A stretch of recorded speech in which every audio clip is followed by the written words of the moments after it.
Hello students, मेरा नाम चक्के सहरवा और मैं अपने यूट्यूब चैनल इंडी हाइट्स में आपका स्वागत करता हूं।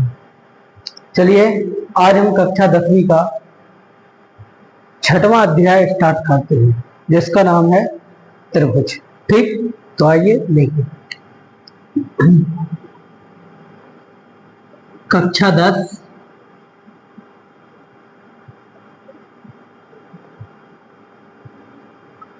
कक्षा 10वीं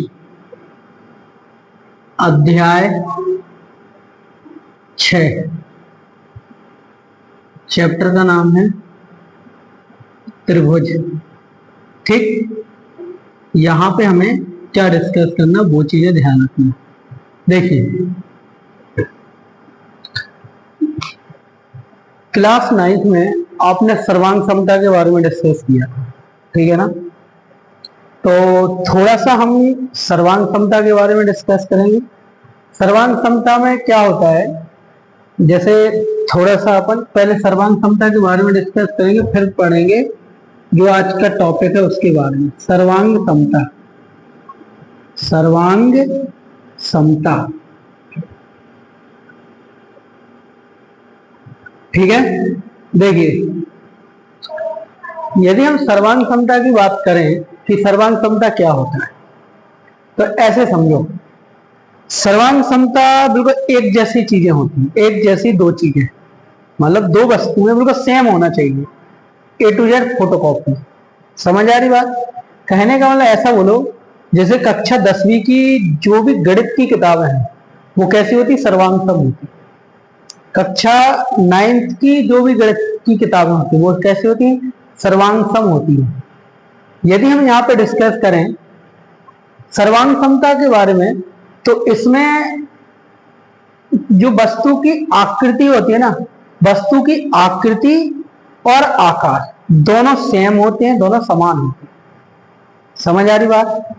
जैसे ऐसे समझो, जैसे जितनी भी 10 की किताबें हैं, जितनी भी 10 की किताबें हैं गणित की बात करें, गणित मतलब कक्षा 10 की गणित की सभी किताबें कैसी होती हैं, सर्वांग सम होती हैं। कैसी होती हैं? सर्वांग सम। तो पहले हम सर्वांग समता के बारे में डिस्कस करेंगे, थोड़ा सा इंट्रोडक्शन, और फिर हम इसके टॉपिक अध्याय 6 के चैप्टर 6 मतलब अध्याय 6 के बारे में डिस्कस करेंगे, ठीक है ना, जिसमें है समरूप, समरूपता। इस चैप्टर में क्या है अपना, समरूपता, ठीक है ना, कि आखिर समरूपता क्या होती है। समझ आ रही बात?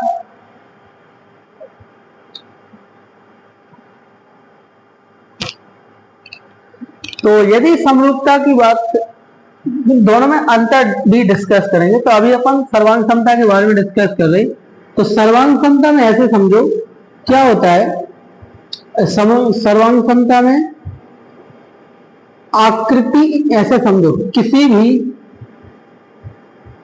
भी वस्तु की आकृति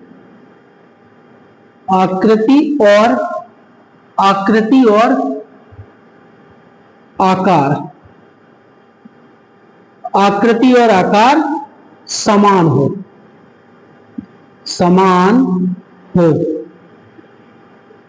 तो वह वस्तु समान हो, तो वह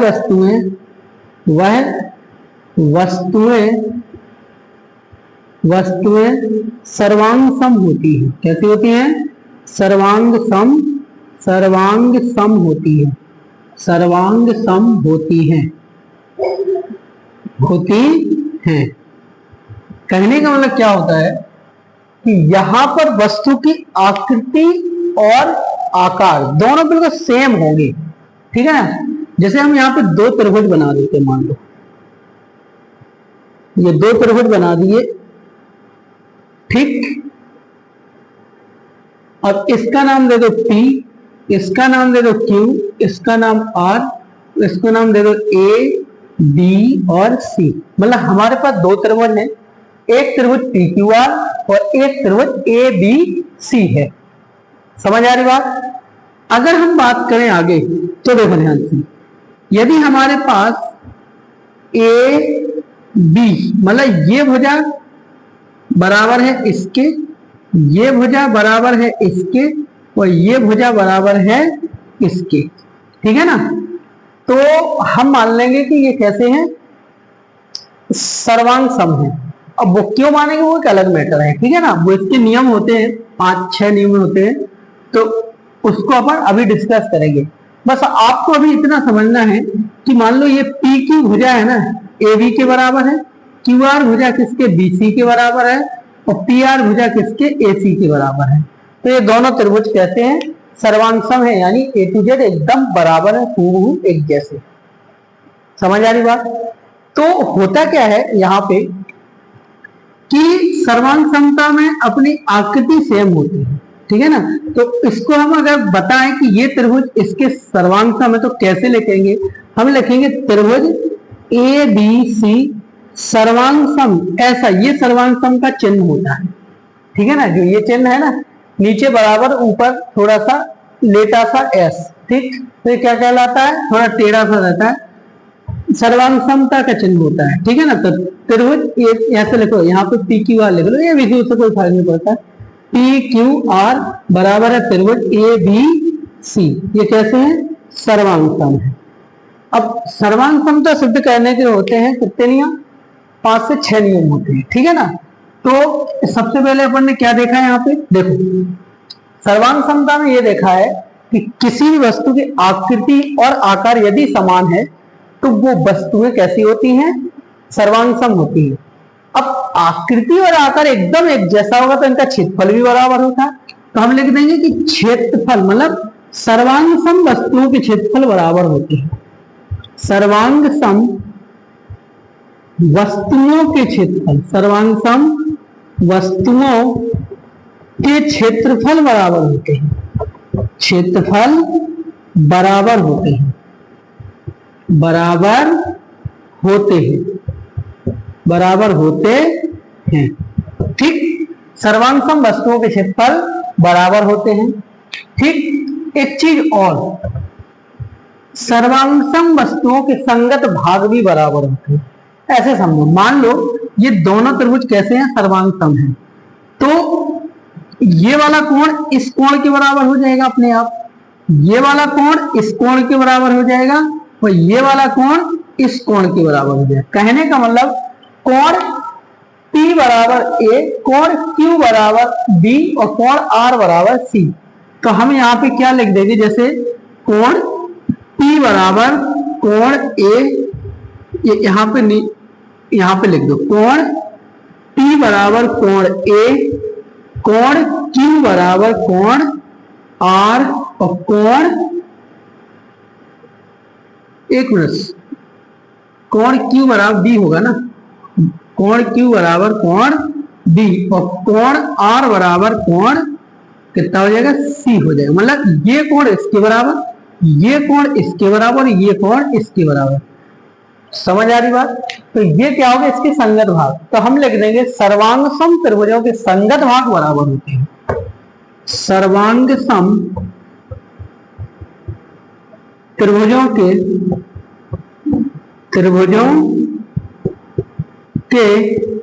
संगत भाग बराबर होते हैं, संगत भाग बराबर होते हैं, बराबर होते हैं, ठीक। सर्वांग सम त्रिभुजों के संगत भाग बराबर होते हैं, ठीक है। इसे हम बोलते हैं शॉर्ट में CPCT, corresponding part of congruent triangle are equal. इसका मतलब क्या होता है, corresponding part of congruent triangle are equal, ठीक है ना। इसको बोलते हैं CPCT, मतलब सर्वांग सम त्रिभुजों के संगत भाग बराबर होते हैं। अब बात आती है कि ये कितने नियमों के द्वारा सिद्ध किए जा सकते हैं, कौन कौन से नियम ऐसे होते हैं जिनके द्वारा इनको, दो त्रिभुजों को सर्वांग सम सिद्ध कर सकते हैं अपन लोग, ठीक है ना। वो पहला नियम है, जैसे हम बात करें ट्रिपल S, ठीक, कौन सा है, ट्रिपल S। दूसरा है ट्रिपल A, ट्रिपल A। तीसरा है SAS, चौथा है ASA, ठीक है ना, और एक और है पांचवा RHS। ठीक, ये इन नियमों के द्वारा अपन सिद्ध कर सकते हैं। समझ आ रही बात? मतलब ट्रिपल ए SAS, समझ आ रही बात, और SAS, और एक होता है AAS। ये 6 नियम होते हैं, एंगल साइड, ठीक है ना। तो 6 नियम होते हैं जिनके द्वारा हम दो त्रिभुजों की सर्वांग समता को सिद्ध करते हैं। समझ आ रही बात? अब हमने बात कर ली सर्वांग समता के बारे में। अब हम डिस्कस करेंगे यहाँ पे कि आखिर समरूपता क्या होती है, जो अपना टॉपिक होता है। समरूपता क्या होती है, समरूपता क्या होती है, ठीक है ना। तो देखो ध्यान से, समरूपता के यदि बारे में यदि हम बात करें कि समरूपता क्या है, तो देखो ध्यान से, अगला टॉपिक है अपना समरूपता, जो अपने 10th क्लास का, ये क्लास पूरा 9th का था, ये यहाँ जरूरी होगा, इसलिए हमने थोड़ा सा रिवीजन करवा दिया। आप बाकी डिटेल क्लास 9th की वीडियो पे देख लेना, ठीक है ना। समरूपता, ठीक, त्रिभुज की समरूपता। तो सबसे पहले समरूपता को समझने से पहले हमें समरूप का अर्थ समझ आना चाहिए कि आखिर समरूप का क्या अर्थ होता है। समरूप का क्या अर्थ होता है, तो ध्यान से सुनो। यदि हम समरूप की बात करें कि समरूप का क्या अर्थ है, समरूप कि आखिर समरूप है क्या, तो देखो, समरूप की कंडीशन में दो आकृतियां बराबर हो या ना हो ये जरूरी बात नहीं है। बराबर हो भी सकती हैं और नहीं भी हो सकती, लेकिन दो वस्तु की आकृति समान जरूर रहेगी। मतलब यहां पे आकृति समान होना आवश्यक है। आकृति समान होना आवश्यक है, आवश्यक है, आकृति समान होना आवश्यक है। अब आकार समान हो या ना हो ये आवश्यक नहीं है। मतलब आकार समान हो भी सकता है, समान हो भी सकता है,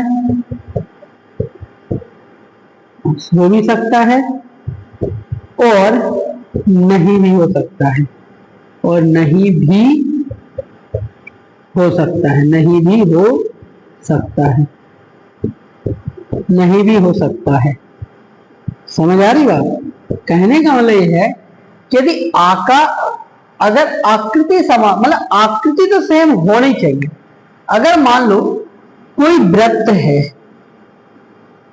तो कन्फर्म है अगला और दूसरा भी वो वृत्त ही होना चाहिए, तभी वो समरूप वस्तु कहलाएंगे।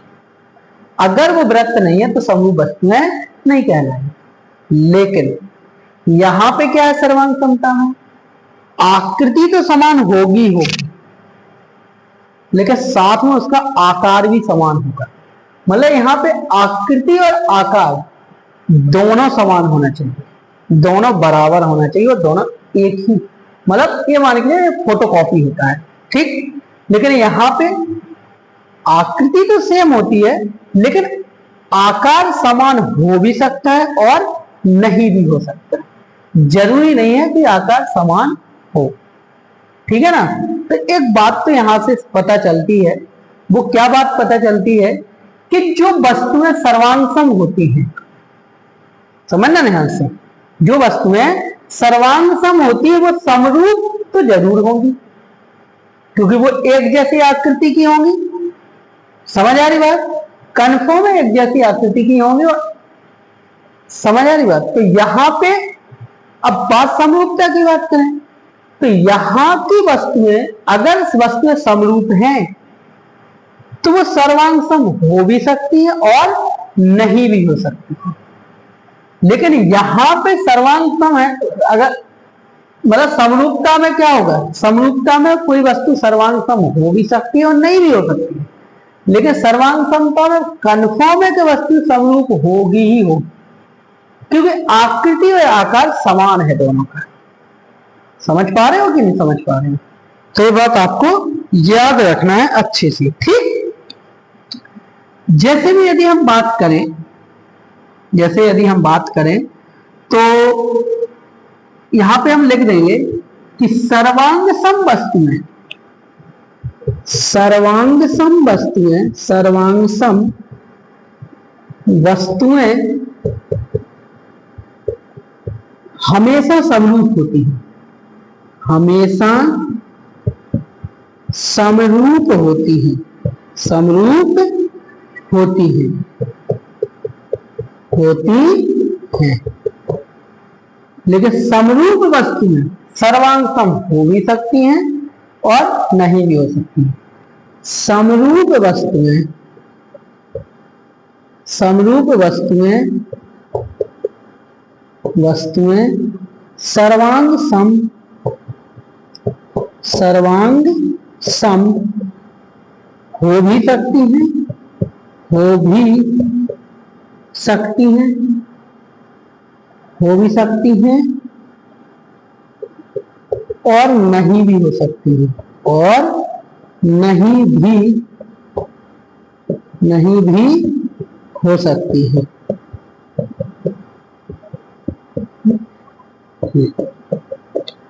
मतलब यहां पे आकृति तो सेम होगी, आकार समान हो या ना हो इससे कोई फर्क नहीं पड़ता है। यहां पे आकृति आकार दोनों ही समान होगा। समझ आ रही बात? ठीक। तो ये हो गया अपने पास समरूपता और सर्वांग समता का एक बेसिक कॉन्सेप्ट, बेसिक मीनिंग। ठीक है ना, ये अपन को पता चल चुका है। इसके बाद यदि हम आगे देखें कि आखिर और क्या कर सकते हैं इसमें, अब हम बात करते हैं, एक क्वेश्चन आता है त्रिभुज की समरूपता लिखो। अगला टॉपिक है अपना त्रिभुज की समरूपता लिखो, त्रिभुज की समरूपता लिखो, समरूपता लिखो, त्रिभुज की समरूपता लिखो। या फिर इसमें ऐसा भी आ सकता है कि त्रिभुज की समरूपता के लिए प्रतिबंध लिखिए। मतलब या फिर त्रिभुज की समरूपता के क्या प्रतिबंध होते हैं। समझ आ रही बात? तो यहां पे अपन को डिस्कस करना है उसके क्या प्रतिबंध होते हैं, वो भी देखते हैं। देखो, दो त्रिभुज कब समरूप होंगे, दो त्रिभुज समरूप कब होंगे, दो त्रिभुज कब समरूप होंगे? पहले कंडीशन, यदि उनके संगत कोण कैसे हो, संगत कोण बराबर हो। दो त्रिभुज, ऐसा लिखेंगे, यदि दो त्रिभुजों, दो त्रिभुजों के संगत कोण, संगत कोण बराबर हैं, कोण बराबर हैं, तो वह समरूप होते हैं, समरूप होते हैं, समरूप होते हैं। ठीक। अगला, यदि उनकी संगत भुजाओं का अनुपात बराबर है या समानुपाती है, ऐसा लिख सकते हैं। यदि दो त्रिभुजों, दो त्रिभुजों की संगत भुजाओं के अनुपात, संगत भुजाओं के अनुपात, भुजाओं, यदि दो त्रिभुजों की संगत भुजाओं का अनुपात, अनुपात समानुपाती है, समानुपाती है तो वह त्रिभुज, तो वह त्रिभुज समरूप होते हैं, समरूप होते हैं, होते हैं, वह त्रिभुज समरूप होते हैं। तो ये दो प्रतिबंध होते हैं किसके लिए? त्रिभुज की समरूपता के लिए। ठीक, इतनी बात समझ आ गई। पेपर में अगर सर्वांग समता और समरूपता में अंतर आ जाए तो भी आप डिस्कस कर सकते हैं, बिल्कुल गिने चुने पॉइंट है। त्रिभुज की समरूपता आ जाए तो भी आप डिस्कस कर सकते हैं, ये भी सिंपल पॉइंट है। समझ आ रही बात?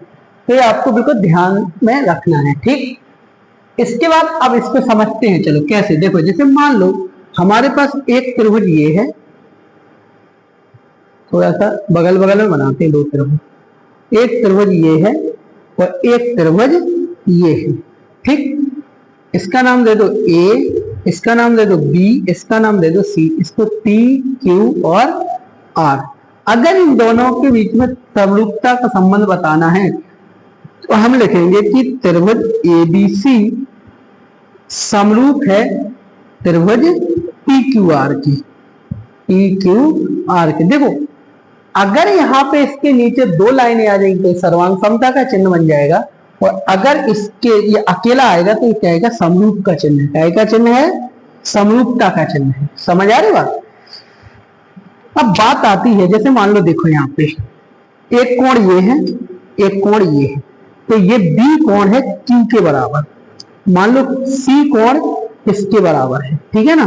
तो मान लो, देखो ध्यान रखना, यदि हमारे त्रिभुजों में, दो त्रिभुजों में कोई भी दो कोण, मतलब संगत कोण, दो संगत कोण यदि बराबर हैं, ठीक, तो वो त्रिभुज कैसे हो जाएंगे? समरूप हो जाएंगे, क्योंकि तीसरा कोण अपने आप बराबर हो जाता है। समझ आ रही बात? इसके बाद आता है तो हम क्या लिख देंगे? देखो ये लिखा है, यदि दो त्रिभुजों के संगत कोण बराबर हैं तो वह समरूप होते हैं। कैसे होते हैं वह त्रिभुज? समरूप होते हैं। यदि दो त्रिभुजों की संगत भुजाओं का अनुपात समानुपाती है, यानी बराबर है या समान अनुपात में है, तो वह त्रिभुज समरूप हो जाते हैं या होते हैं। जैसे हम लिख देंगे कि मान लो इसकी संगत भुजा ये है, इसकी संगत भुजा ये है, इसकी संगत भुजा ये है। जैसे हमने लिखा ए बी बटे में पी क्यू बराबर बी सी बटे में क्यू आर बराबर ए सी बटे में टी आर। ये दो त्रिभुज हैं हमारे पास, वो सॉरी यहाँ पे दो त्रिभुज हैं और इनका अनुपात क्या है? ये है। ऐसे समझो, यहाँ पे हम जैसे मान लो यहाँ पे एक लिखा है, यहाँ पे दो लिखा है, यहाँ पे चार लिखा है, यहाँ पे 8 लिखा है, यहाँ पे 3 लिखा है, यहाँ पे 6 लिखा। तो हम एक यहाँ पे मान रख देते, 1/2 बराबर 4/8 बराबर 6, वो सॉरी यहाँ पे 3/6।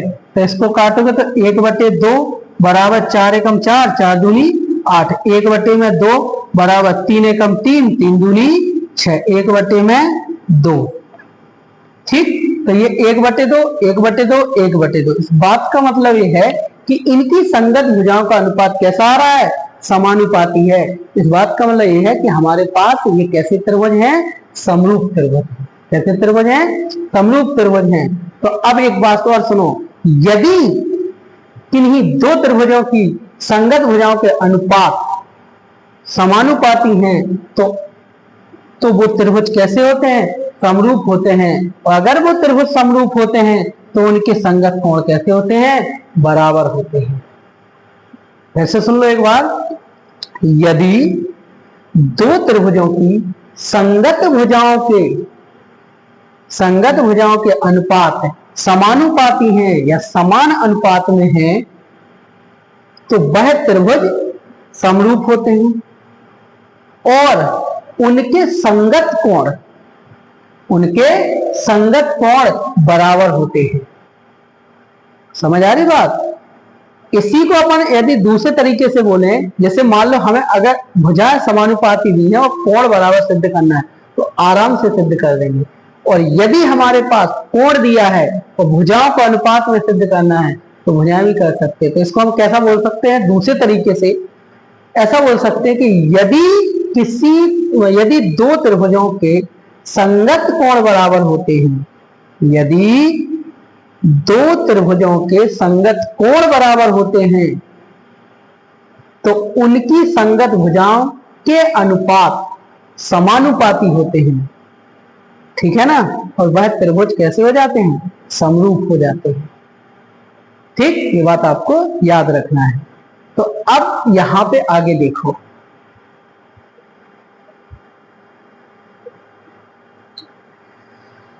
तो आप ये तो अंतर तो समझ आए दोगे, दोनों में क्या क्या अंतर एक बार हम फिर से बता देते हैं, रिवाइज करवा देते हैं।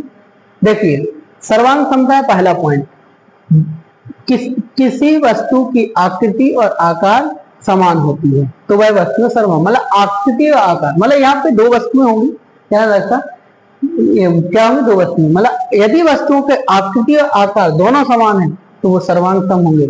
यहाँ पे समरूपता में क्या होता है, आकृति समान होना आवश्यक है लेकिन आकार समान हो और ना हो ऐसा आवश्यक नहीं है, ठीक है ना, मतलब आकृति समान होना चाहिए लेकिन आकार समान हो भी सकता है और नहीं भी हो सकता है। दूसरी चीज, सर्वांग समता का चिन्ह ऐसा होता है, ठीक है ना, ये सर्वांग समता का चिन्ह है, समरूप का चिन्ह ये होता है। तीसरी चीज, सर्वांग सम वस्तु के क्षेत्रफल बराबर होते हैं और समरूप वस्तु के क्षेत्रफल बराबर हो भी सकते हैं और नहीं भी हो सकते हैं। अगला पॉइंट, सर्वांग सम त्रिभुजों के संगत भाग बराबर होते हैं, यहाँ पे बराबर हो भी सकते हैं और नहीं भी हो सकते हैं, ठीक है ना, समझ आ रही बात, क्योंकि कोण तो बराबर होते हैं लेकिन यहाँ पे भुजाएं कैसी होती हैं, समान अनुपात में होती है। ठीक, यहाँ पे इसको सिद्ध करने के लिए हमारे पास ट्रिपल एस होता है, ट्रिपल ए होता है, एस ई एस होता है, एस ई होता है, आर एच एस होता है, ए एस होता है, यहाँ पे भी होते हैं नियम। तो यहाँ पे समरूप सिद्ध करने के लिए नियम होते हैं क्या, डबल ए होता है, डबल ए या ट्रिपल ए, ठीक है ना, इसके बाद ए एस ए नहीं एस ए एस होता है, इसके बाद हमारे यहाँ पे ट्रिपल एस होता है। ये तीन नियम यहाँ पे समरूपता को सिद्ध करने के लिए होते हैं, समझ आ रही बात, ये तीन नियम क्या होते हैं, समरूपता को सिद्ध करने के लिए होते हैं। तो चलिए अब हम डिस्कस करते हैं कि ये तो ठीक है, बाद में डिस्कस करेंगे, पहले हम इतना कॉन्सेप्ट पढ़ लिया हमने, अब इसके बेस पर कुछ प्रश्नावली के सवाल लगाएंगे, ठीक है।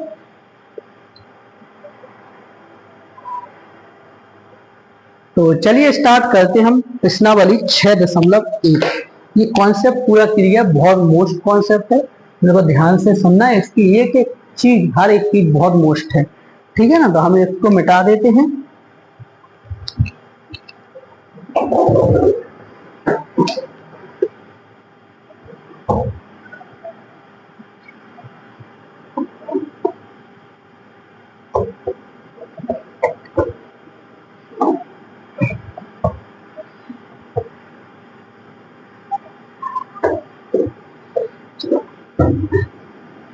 एक बात याद रखना कि बढ़िया तरीके से जितना हम पढ़ाते जाए उतना पढ़ते जाना। अपन प्रश्नावली करते हैं 6.1।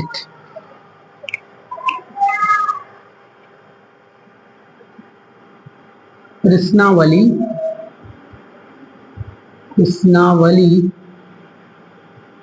6.1। ठीक, तो प्रश्नावली 6.1 अपनी क्या है, यहाँ पे लिखा है, वो सबसे पहला क्वेश्चन क्या है, सभी वृत्त होते हैं, बिल्कुल पता, सभी वृत्त समरूप होते हैं, समरूप। ठीक, दूसरी चीज, पहले का पहला पार्ट है, दूसरा पार्ट, सभी वर्ग होते हैं, ये भी समरूप होते हैं, बिल्कुल सही है, समरूप होते हैं ये भी। ठीक, तीसरा पॉइंट है, सभी त्रिभुज समरूप होते हैं, मतलब समबाहु त्रिभुज समरूप होते हैं, सभी समबाहु त्रिभुज समरूप होते हैं, समबाहु। ठीक, इसके बाद अगला है, सभी मतलब भुजाओं की समान संख्या वाले दो बहुभुज समरूप होते हैं यदि उनके संगत कोण बराबर और समानुपाती हो। तो पहले खाली स्थान में बराबर भरना है, दूसरे में समानुपाती होना है, ठीक है, ये हम बता चुके हैं समरूपता के प्रतिबंध में समानुपाती होते हैं, ठीक है ना। अब दूसरा प्रश्न कौन सा है, दूसरा प्रश्न। तो दूसरे प्रश्न के लिए अपन को क्या करना है, दूसरे प्रश्न के लिए अपन को ये देखना है इसमें कि निम्नलिखित युग्मों के दो भिन्न भिन्न उदाहरण दीजिए। समरूप आकृतियां, अपन को कुछ समरूप आकृति बनाना है, ठीक है, कुछ ही बना दो। जैसे वृत्त है, वृत्त बना दो बहुत सारे, ठीक है ना, ये समरूप आकृतियां हैं। समबाहु त्रिभुज बना दो,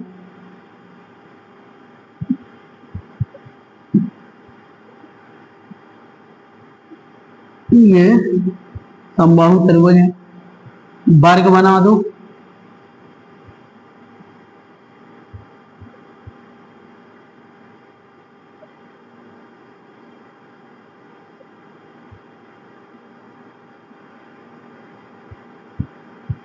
तो ये वर्ग है अपने पास, ठीक है ना। तो ये कैसी आकृति है? समरूप आकृति। अब देखना, अगर हमें ऐसी आकृति बनाना जो समरूप नहीं है, भाई त्रिभुज के साथ चतुर्भुज बना दो या पंचभुज या सम कुछ ही बना सकते हो, ठीक है ना। ये कैसे है? समरूप नहीं है। या इसके साथ वृत्त बना दो, बिल्कुल ये कैसे है? समरूप नहीं है। समझ आ रही बात? तो ये हो गया अपना समरूपता, ठीक।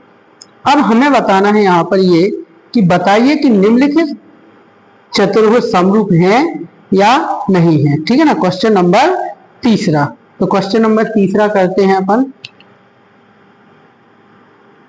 क्वेश्चन नंबर तीसरा करते हैं और बताना है कि ये समरूप है या नहीं है।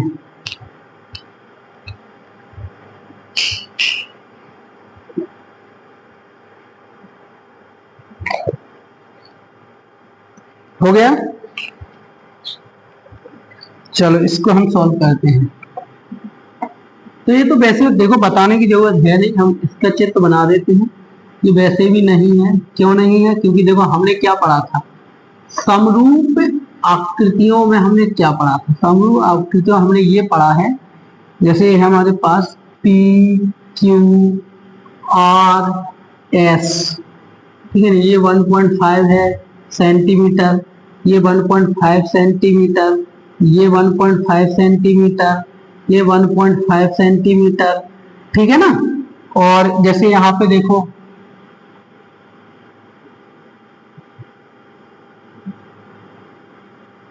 यहाँ पे देखो A B C D, A B C D, ये 3 सेंटीमीटर, ये भी 3 सेंटीमीटर, ये भी 3 सेंटीमीटर, ये भी 3 सेंटीमीटर, ठीक है ना।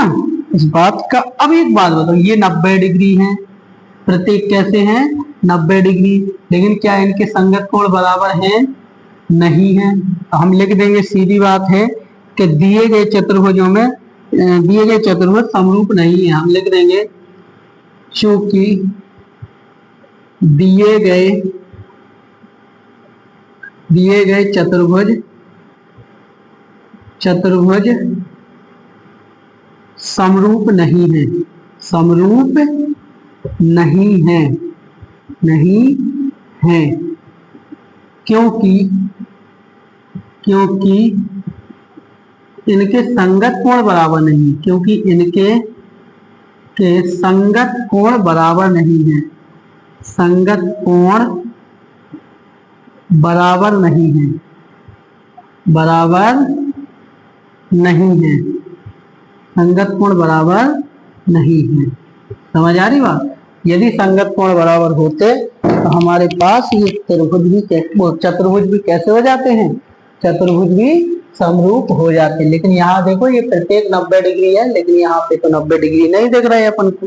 समझ आ रही बात? तो ये हो गई हमारी प्रश्नावली 6.1।